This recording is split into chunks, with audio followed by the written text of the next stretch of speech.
Dear viewers, as we have promised earlier at the beginning of the show, we are going to talk today about the agriculture in Egypt and the cooperation between Egypt and Germany regarding that field. Recently, an event was held at the German embassy regarding the urban agriculture.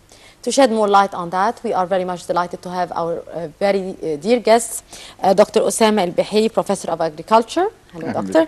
And Dr. Qexle, the head of the Science Department at the German Embassy. Hello, Doctor. Thank you for joining us. Of course, allow me to start with ladies first. And Dr. Qexle, tell us about this event and what was, the things discussed or the agreements that were reached regarding urban agriculture in general in Egypt. So this event we held on Monday was in the framework of the Cairo Climate Talks, which is a series of monthly events on very different topics. So it's called Climate Talks, but we tackle topics like traffic or coastal soil management. So every month a different topic, and this month our topic was urban agriculture. This is our vision for a greener Cairo.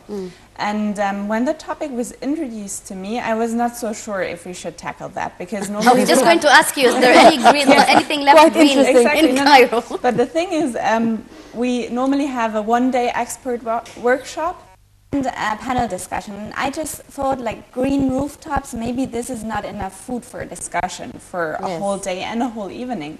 But actually it turned out, and Dr. Osama can actually elaborate on that, that this topic of greening rooftops only or having green spaces in cities has so many aspects. For example, you have the environmental aspect, the climate aspect. Just imagine, like, every second rooftop is green, you actually do a lot to combat climate change, and you do a lot about the microclimate in a city like Cairo. So it does a lot to fight pollution. It also has a very beneficial effect on cooling buildings. If you if you plant the rooftop, you actually might not even need AC or not as much AC in the rooms below. Then you also have the food safety aspect, because I mean, in a city like Cairo, you have also people who maybe cannot afford to go to the supermarket and buy their food. So, and it's a natural process. You have that in many cities. They just grow their veg, and they have, like, I don't know, chicken around their houses. So this is also like a very social aspect. And lastly, it's also about, like, quality of life. If you have green spaces and spaces where you can walk and rooftops where you can, like, sit and with your friends and family, which are green, it's really a beautiful picture. But I mean, I'm going to give the chance for Mercy to ask, and then I'll comment on that. Dr. Osama, as Dr. Qexle was saying, that at the beginning she was not very much interested but she did not think that the topic would be the one for discussion for the whole issue. So why do you think that it was an important issue to be tackled, and to what extent we could benefit from the urban agriculture? Yes. It's a very good question. Actually, we start in Egypt, in Cairo especially, and Alexandria from 2000. We speak about it and give awareness about it, and we thought at the beginning nobody would reply to us, to be honest. It was a project, and then we start to have 10 training courses. Each one have 41, and it is too difficult. But we finish with 15 courses, and we have waiting list about 120 more. The people was blaming us, why you didn't take us? Why? Because we discovered that the agriculture is in the heart of the Egyptian. Anyone, if it is he very rich or very poor. And then the awareness about the safety, food safety, it is in everywhere. The people at the beginning, we ask them, what do you want to cultivate? We thought, speak about strawberry, tomato.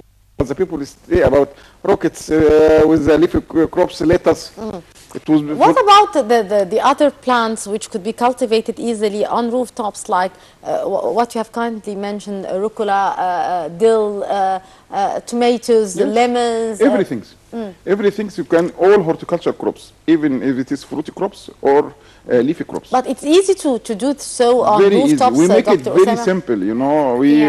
We gone to Darb al-Ahmar, and there was a lady about 80 years old, and she produced a very, very nice crops. It was for us, it is illiterate, but actually she teach us. Wow. Now, doctor, I have to, step in the conversation and talk about the reality of what's going on in Egypt.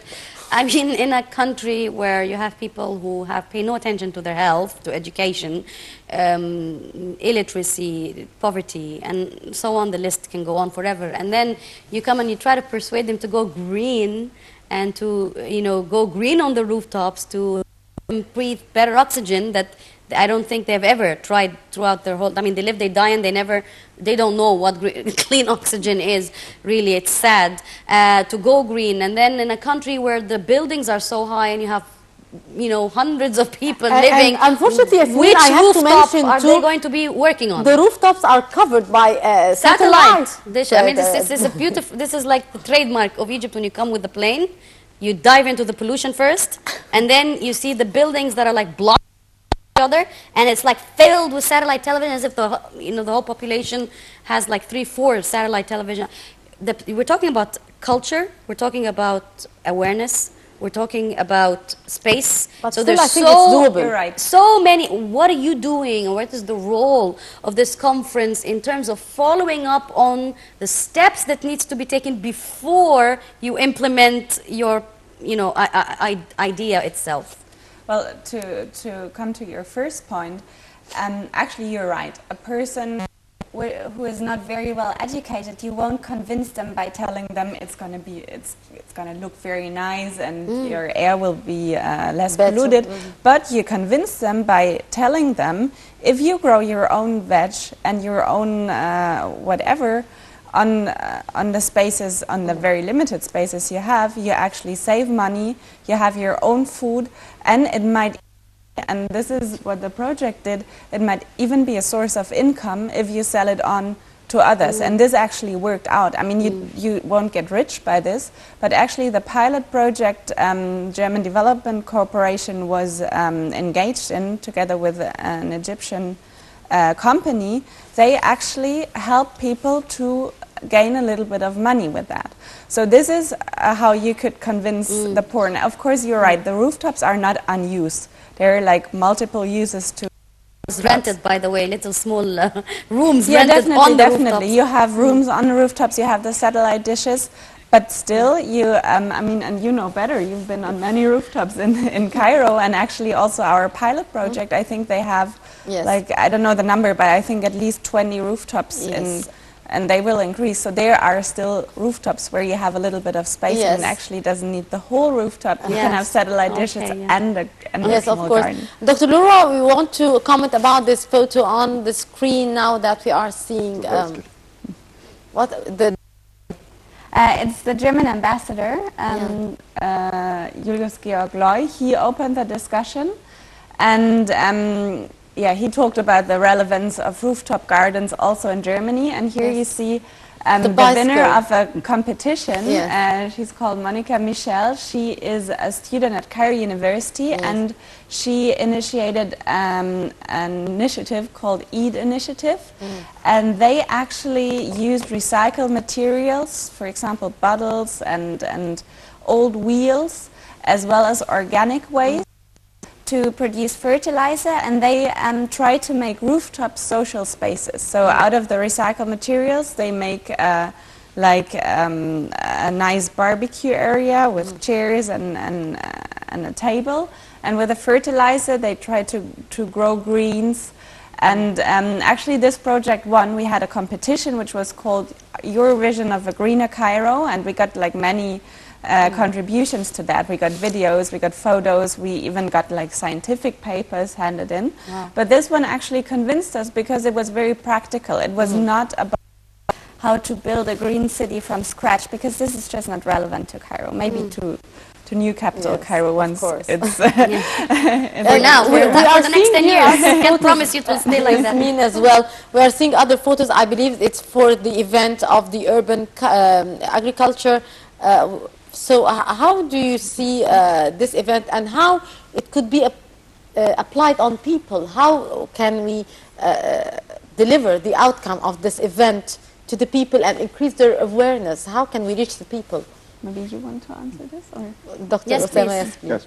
Actually, to go through the people, you have, as she said, if you want to convince somebody, you have to speak with the same language with them. Indeed, of course. If you go for the poor people and speak about environment, Yes, organic food or it doesn't matter for them. But we have three parts of the people, the very rich, the medium, and the We poor. still have medium class? Medium class We here? can say it medium.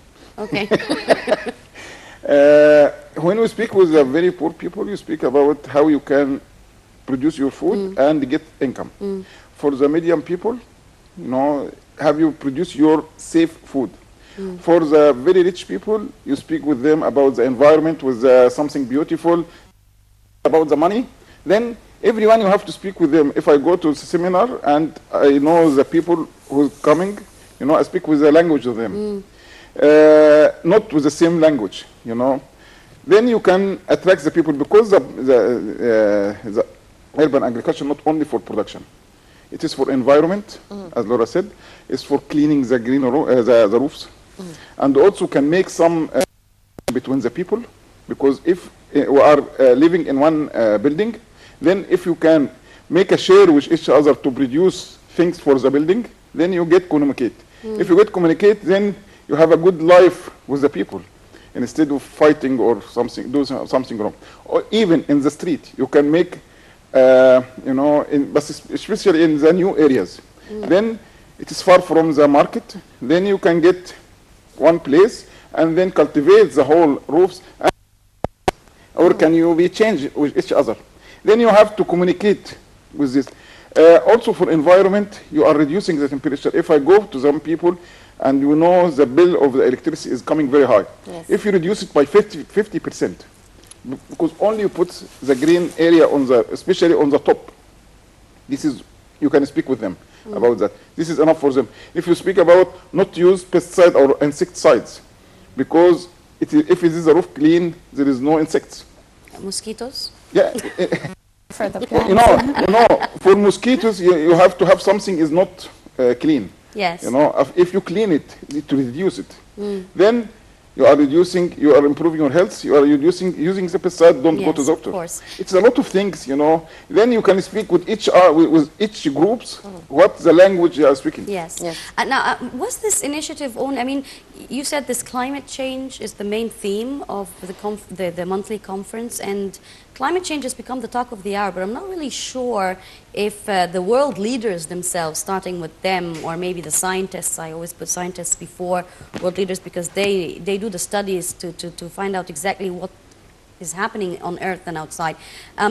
What is being done to really save the world from, you know, the change of climate change in terms of these meetings? Because as the doctor said, there's the economy in the business, and then if you're talking about factories, not only rooftops, I mean, I'm talking about the greater picture. Nobody's going to shut down a factory because